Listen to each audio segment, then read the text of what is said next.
Pernah nggak sih Anda bertanya-tanya, kok bisa ya perusahaan teknologi raksasa kayak Amazon, Facebook, dan Google itu seolah-olah nggak terkalahkan? Apa sih rahasianya?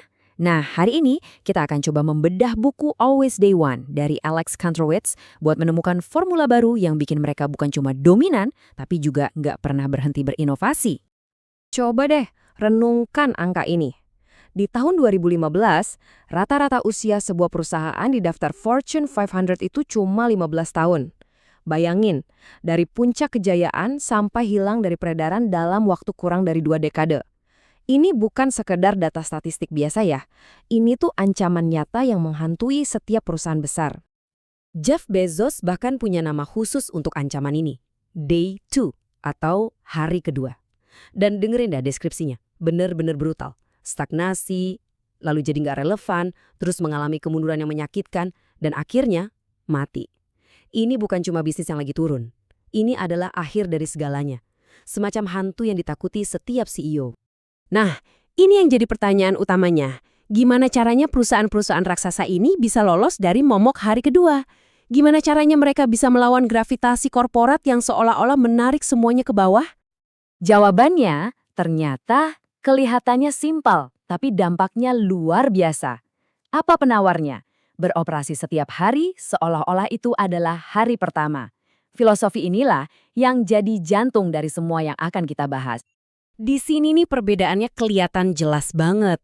Hari pertama itu punya semangat kayak startup, terus-terusan berinovasi, membangun untuk masa depan, dan terobsesi banget sama pelanggan. Sebaliknya, hari kedua itu adalah saat perusahaan udah mulai nyaman, cuma mempertahankan yang udah ada, menggemukkan diri dari bisnis yang ada, dan akhirnya malah fokus ke proses internal. Wah, dua dunia yang beda banget. Jadi, gimana caranya biar bisa terus-terusan ada di hari pertama? Nah, formulanya, seperti yang diungkapkan Kantrowitz, itu berdiri di atas dua pilar utama. Yang pertama, menyistematisasi penemuan atau inovasi, dan yang kedua, mengotomatisasi pekerjaan eksekusi. Dua pilar inilah yang akan jadi kerangka pembahasan kita ke depan. Yuk kita bedah pilar yang pertama, budaya penemuan.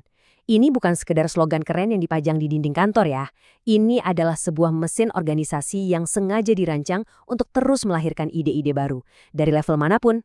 Gimana cara Amazon melakukannya? Percaya atau enggak, semuanya berawal dari satu email singkat dari Jeff Bezos di tahun 2004. Subjeknya cuma, tidak ada presentasi PowerPoint mulai sekarang. Loh kenapa? Karena PowerPoint itu, kata Bezos, jago banget bikin ide yang biasa-biasa aja kelihatan bagus. Itu alat jualan yang hebat, tapi buruk untuk proses penemuan, karena orang bisa gampang menyembunyikan kelemahan dalam pemikiran mereka. Sebagai gantinya, Amazon menciptakan proses yang namanya bekerja mundur. Coba bayangin, setiap ide baru harus dituangkan dalam memo tertulis setebal 6 halaman. Rapat dimulai bukan dengan presentasi, tapi semua orang duduk diam membaca memo itu. Selesai baca, ide itu langsung diserang habis-habisan dengan pertanyaan tajam dari segala penjuru. Kalau idenya bisa bertahan dan disetujui, si penulis memo langsung jadi pemimpin proyeknya. Sistem ini benar-benar memaksa orang buat mikir secara mendalam.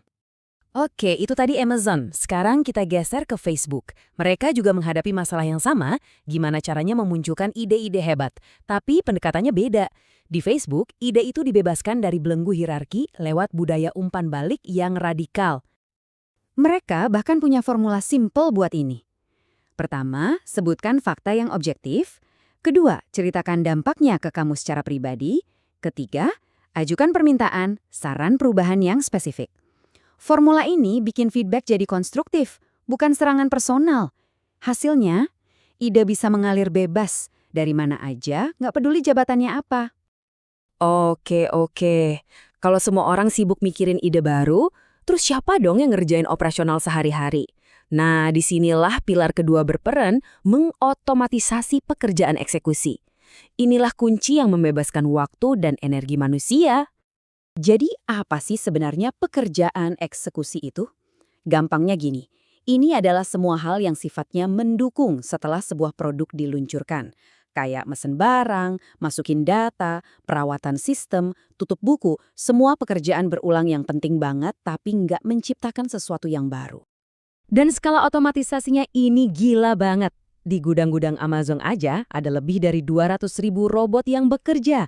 Mereka lah yang ngurusin pekerjaan fisik yang berulang, ngambil barang, mindahin barang, jadi tangan manusia bisa bebas untuk kerjain tugas lain. Tapi ini bukan cuma soal robot fisik loh. Otomatisasi juga masuk ke pekerjaan yang butuh mikir. Misalnya, proyek Hands Off the Wheel di Amazon itu mengotomatisasi peramalan dan pembelian. AI-nya Facebook bertugas memoderasi konten. Microsoft pakai AI buat memprioritaskan prospek penjualan. Bahkan, kompensasi karyawan di Facebook pun sebagian ditentukan oleh algoritma. Dan inilah tujuan utamanya, tujuan besarnya, membebaskan otak manusia. Daripada terjebak ngerjain hal-hal yang sifatnya cuma merawat, karyawan jadi bisa fokus ke pekerjaan ide, memimpikan dan menciptakan terobosan berikutnya. Ini adalah pergeseran fundamental tentang apa arti dari kerja. Nah, sekarang mari kita tarik semua ini ke konteks yang lebih luas, ke dunia kerja kita semua. Soalnya, apa yang dilakukan para raksasa teknologi ini bukan lagi rahasia, dan ini mulai mengubah aturan main untuk semua orang. Poin pentingnya, seperti yang dikatakan Alex Kantrowitz, adalah ini. Mungkin para raksasa teknologi ini yang nemuin formulanya duluan, tapi sekarang waktunya udah tiba untuk menyebarkannya ke semua orang. Ini bukan lagi rahasia eksklusif Silicon Valley. Coba deh, kita lihat pergeserannya. Ini benar-benar fundamental.